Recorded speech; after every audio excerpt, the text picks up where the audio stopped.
Live from WTVO Rockford and your home team. Eyewitness News at 6 starts now. Russian forces take another city and approach Ukraine's capital of Kyiv.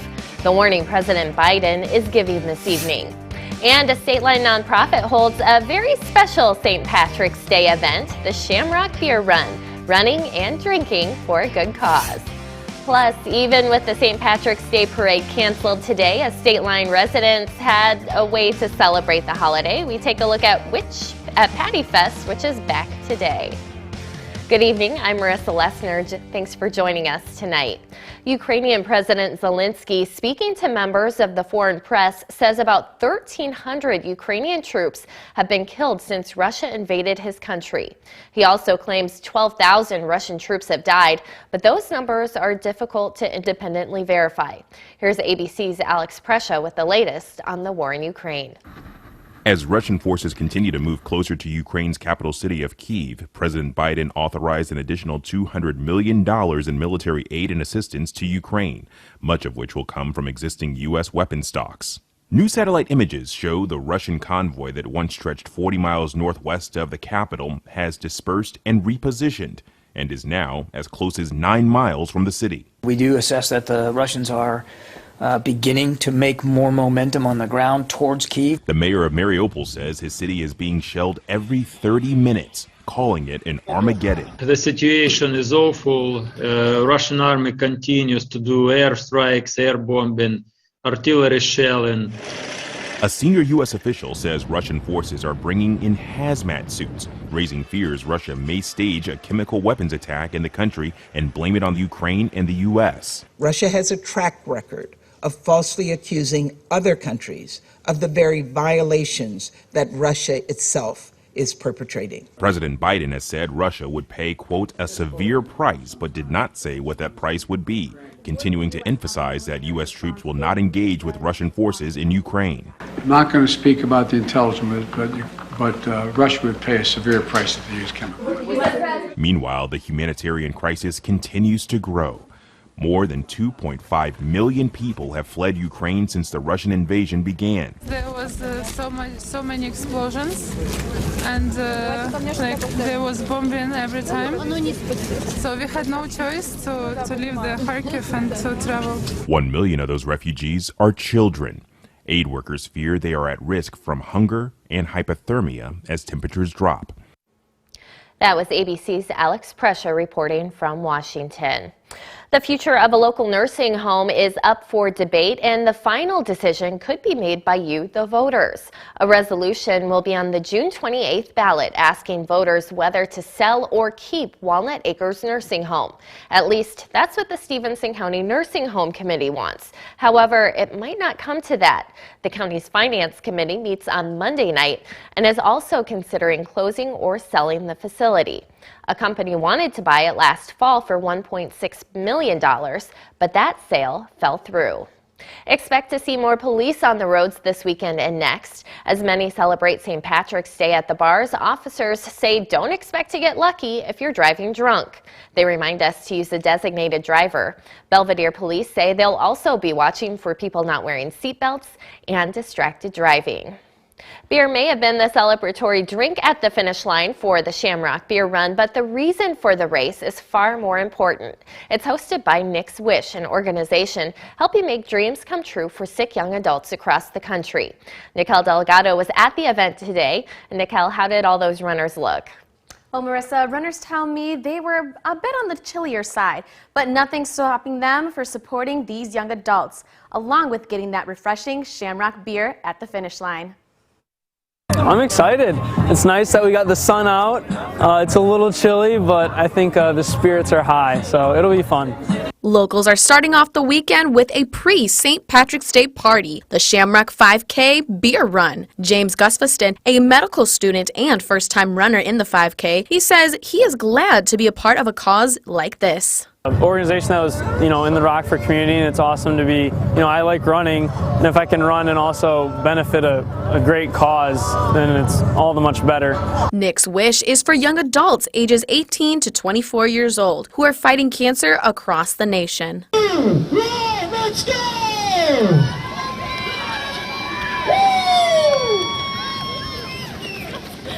this event, people coming out, people supporting, people just donating, even if they can't come at the event, it just really helps us bring that joy to these kids in the community. Kelly Richel Bailey, the founder of Nick's Wish, says the reason they do this 5K is not only to keep her son Nick's memory alive, but to bring joy to these young adults in a hard season. There's over 400 people today coming out here to help us raise money for these young adults. There are no programs for them, so we're really hoping that we can raise enough money to pay for a wish. James tells me he has a big heart for people, and this won't be the last time he takes part. I always enjoy helping out and stuff like that, so I'll definitely come back. The Shamrock 5K Beer Run proceeds will directly support wishes for the patients across the nation. For more information on how you can donate, find this story on mystateline.com. Marissa? All right, thanks, Nicole. And that wasn't the only Irish-inspired event today. Paddyfest is happening right now at Prairie Street Brew House. It goes until 7:30 tonight. Admission is $10. Kids under 14 are free.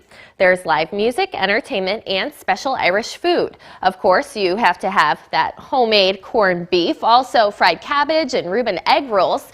The president of Rockford's Irish Marching Society says having this event is important for the Irish. And they marched once a year to show, the people of their towns that they were proud of who they were and proud of what they accomplished. The annual St. Patrick's Day Parade is next Saturday. That kicks off at 7th Street and 5th Avenue and ends at the Prairie Street Brew House. A popular visitor is back in Rockford, and it's bringing us some feelings of spring. The butterflies now fill part of the Nicholas Conservatory. It's easy to get an up-close view of these beautiful insects. Just grab one of the provided nectar sticks and the butterflies will flock to you. There's also an area to see the entire life cycle from a butterfly to a caterpillar to the chrysalis. By the time you've come out here, you've already learned a lot, which has been really, really fun. And then after that, you're welcome to explore the conservatory for as long as you like. We have until May 29th to check out the secret life of butterflies at the Nicholas Conservatory. It's open Tuesdays through Sundays. For more information on tickets, just head to mystateline.com. Welcome back. Well, usually we talk about athletes going to state, but today students from local high schools showed off their book smarts to get to the state competition. The Scholastic Bowl's sectional tournament was at Belvidere High School. Teams from Auburn, Hononegah, and Belvidere North were among those competing. To get here, the teams had to first get through the regional competition last Monday, but the students have been working hard all season. The kids work really hard. Like I said, we practice a lot, plus the kids do a lot of practice and studying on their own, and we spend a lot of weekends traveling to play other teams throughout the state and sometimes even out of state, just to get that higher level experience. Auburn ended up winning sectionals this year. Hononegah and Belvidere North, who also competed at the sectional, are all still in the running for the State Line Quiz Bowl. You can watch that right here after the news. A Rockford original gets its own special day. Midway Village hosted Sock Monkey History Day today. Visitors got to show their own sock monkeys and learn all about the history of the iconic toy. A costumed history interpreter helped tell the story of how one Rockford man's invention of automated sewing helped bring a little bit of Rockford to homes all over the world. They're all over the world now. I mean, there's hundreds of collectors that have hundreds of sock monkeys, and so it's really great to see that something in our own backyard is internationally known and known so well and loved by so many. If you missed out on Sock Monkey Day, don't worry. Midway Village has plenty more events planned for this year. You can check them out by going to midwayvillage.com.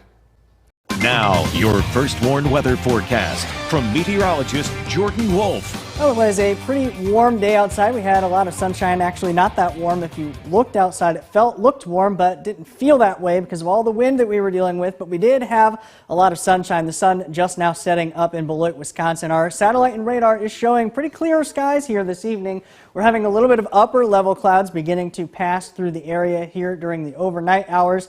That could bring us some flurries during the overnight as well. Our temperatures still pretty chilly. We're down in the 20s and teens across the area, still sitting at 21 here in Rockford, 19 in DeKalb, 19 out in Galena and Monroe. So definitely still hanging on to that chill that we woke up to this morning and have had through the rest of today. Now we're dealing with a little bit of a wind as well. Winds coming out of the west or southwest around 10 miles per hour. That's bringing wind chills down just a little bit here as well, down in the single digits and teens across the viewing area. So definitely still hanging on to that chill, but luckily that won't last too long because our temperatures will continue to warm through the night. We do have a chance for flurries after midnight till about 4 o'clock in the morning, but then we do warm through the rest of the night, getting up into tomorrow. Temperatures all the way up into the 40s. And we will be seeing those chance for flurries during the overnight. Our futurecast showing those really after midnight till about 4 o'clock in the morning. Really just a very slight chance for those flurries, and anything that does fall will quickly melt away because look at these temperatures for tomorrow, all the way up near 50 for our high temperature for the afternoon. Lots of sunshine, so it'll look pretty similar to today, but will feel about 20 or 30 degrees warmer. Now we will be dealing with a lot more cloud cover through the rest of the night and even another chance for some rain showers the following night. And we're dealing with a lot of wind here this evening as well. Winds will be gusting to about 30 miles per hour during the overnight tonight. So might have a little bit of rattling windows, but overall that wind doesn't last really that long because we'll quickly move those away. Mercy Health SkyTrack camera now showing the sun has set in Beloit, Wisconsin. We actually look at the sunset with our daylight savings time. We will be seeing a different sunset time tomorrow. Now sunset today was just before 6 p.m., but tomorrow 7 p.m. Now, the last time that we had a sunset after 7 p.m. was actually September. It's 175 days ago since we had a sunset after 7 p.m. So definitely we'll have that sunset definitely later for the evening, a lot more sunshine in the later part of the evening. Now we will be dealing with that warmer temperature, spring forward with our clock, spring forward with our temperatures as well. The jet stream increasing and moving up to the north. That will allow a surge of warmer weather for the later part of the week and into next week even as well. Definitely having a lot more of those warmer temperatures, hanging on to those warmer temperatures through next week as well. Climate Prediction Center releasing this outlook showing much warmer temperatures predicted in the next 6 to 10 days. Now overnight tonight, still having temperatures a little bit on the cooler side, down to 19.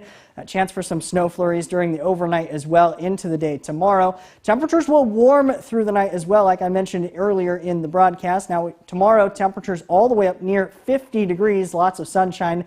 Definitely will look and feel a lot better than what we had today. We have a couple chances for some precipitation after we spring forward Monday night into Tuesday. That's a chance for some rain showers there. And then another chance for some rain showers there Thursday into Friday. Could have some heavier rain at some points there heading into next weekend. Now sports with David Greenberg. Well, yesterday the RVC men's team came up a point short of playing in today's NJCAA National Championship, but today they still had a consolation game to play for. Looking for a third place finish, the Golden Eagles would have to go through Dallas Eastfield in the first half. Alexa Markovich dishes to George Williams and he bags a three to start.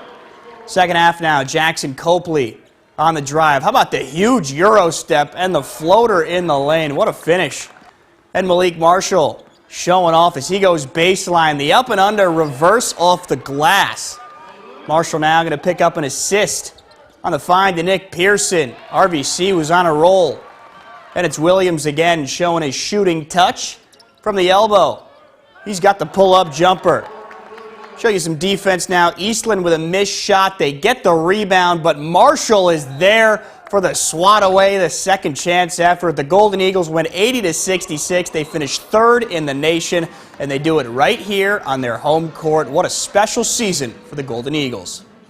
I think it's awesome for this community. I think it's even better for the kids that are from this community to get a chance to do that in Rockford, at Rock Valley, in front of all their friends, their families, their high school teammates, their high school teachers, their high school coaches. It was great. We got 4 guys from Rockford starting in the starting 5, so it was just big for the Rockford area and just the Rockford guys, really. Well, at the Big Ten basketball tournament, both Wisconsin and Illinois, who were regular season co-champs, were knocked out yesterday. Tomorrow is Selection Sunday, so let's check out today's semifinals. Indiana knocked off the Illini today to play Iowa. and they look like they were on their way to another upset win. Trace Jackson Davis slamming it home. IU was up 9 and the bench was loving it. But the Hawkeyes found an answer. Within 3, Jordan Bohannon ties the game up at 71. 37 seconds to play now. Iowa up 2, but they turn it over. It's Xavier Johnson getting it ahead, laying it, and once again we're tied up. Last possession now. Hawkeyes get it to Bohannon. 3 seconds. He chucks it up and banks it in. Jordan Bohannon sends the Hawkeyes into the Big Ten tournament final tomorrow with the 80-77 win. Those Spartans knocked out the Badgers. Today they played Purdue in the other semifinal. In the second half, Jaden Ivey, good find back to Mason Gillis, and he puts the Boilers up 5. Later, what a cross-court dish from Travion Williams to Eric Hunter Jr. They just started running away with it here. Purdue's Jaden Ivey's probably going to be a top 5 pick in the NBA draft, and you're about to see why. The drive, that's a behind-the-back Euro step, falling on his back finish to put the final nail in the coffin. Purdue will take on Iowa tomorrow for a Big Ten tournament title with the 75-70 win. The Blackhawks are in Ottawa tonight taking on the Senators. They're scoreless in the first period. The Bulls are at home tonight taking on Cleveland. Taking on the Cleveland Cavaliers. Tip-off is at 7 p.m. Bulls will welcome back Alex Caruso to the rotation after missing an extended period of time with an injury. Well, I'm hoping that today was our last really cold day until, the winter. We've earned it. It's been too many cold temperatures in a row, and I see back-to-back 60s, so I'm happy. 60-degree days are definitely in the future, so we're looking forward to that for sure. We do have a lot of sunshine and clear skies here tonight. A couple chances for some flurries overnight tonight. That's on our First One Interactive radar from Rockford Auto Glass and more through the rest of the weekend. Temperatures warming up. Look at that tomorrow, already up into the 50s. We spring forward. Definitely spring forward into those warmer temperatures. We do have a couple of days with 50s. Chance for some precipitation late Monday into Tuesday, and then warmer into the weekend. All right, that's a pretty good looking forecast. And that's going to do it for us. We'll see you at 10.